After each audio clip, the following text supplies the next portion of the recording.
ನವರಾತ್ರಿಯ 3ನೇ ದಿನವನ್ನ ಪಾರ್ವತಿ ದೇವಿಯ ವಿವಾಹಿತ ರೂಪವಾದ ಚಂದ್ರಘಟ್ಟ ದೇವಿಯ ಆರಾಧನೆಗೆ ವಿಶೇಷವೆಂದು ಪರಿಗಣಿಸಲಾಗಿದೆ. ದೇವಿ ತನ್ನ ಭಕ್ತರಿಗೆ ಸಂತೋಷ ಮತ್ತು ಅದೃಷ್ಟದ ವರವನ್ನ ನೀಡುತ್ತಾಳೆ ಎಂದು ನಂಬಲಾಗಿದೆ. ಶರನವರಾತ್ರಿ 3ನೇ ದಿನವನ್ನ ಚಂದ್ರಘಟ್ಟ ದೇವಿಗೆ ಅರ್ಪಿಸಲಾಗುತ್ತೆ. ಭಕ್ತನ ಪ್ರತಿಯೊಂದು ಆಸೆಯೂ ಈಡೇರುತ್ತೆ ಎಂದು ನಂಬಲಾಗಿದೆ.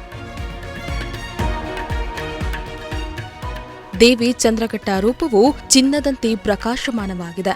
ದೇವಿಯ ರೂಪವನ್ನ ವಿವರಿಸುವುದಾದರೆ ತಾಯಿಗೆ 3 ಕಣ್ಣುಗಳು ಮತ್ತು 10 ಕೈಗಳಿವೆ.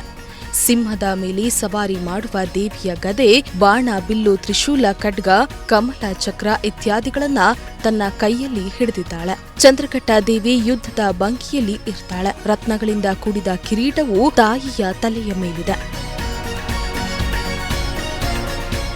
ಚಂದ್ರಘಟ್ಟ ದೇವಿಯು ಪಾರ್ವತಿ ದೇವಿಯ ವಿವಾಹಿತ ರೂಪವಾಗಿದೆ. ಶಿವನನ್ನ ಮದುವೆಯಾದ ನಂತರ ದೇವಿ ತನ್ನ ಹಣೆಯ ಮೇಲೆ ಅರ್ಧ ಚಂದ್ರನನ್ನ ಧರಿಸ್ತಾಳೆ.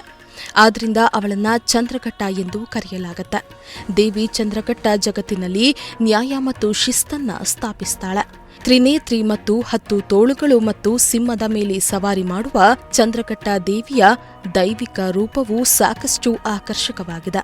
ತಾಯಿ ಚಂದ್ರಘಟ್ಟವನ್ನ ಭಕ್ತಿಯಿಂದ ಪೂಜಿಸುವ ಮೂಲಕ ಆಕೆಯನ್ನ ಸಂತೋಷ ಪಡಿಸಲಾಗುತ್ತೆ.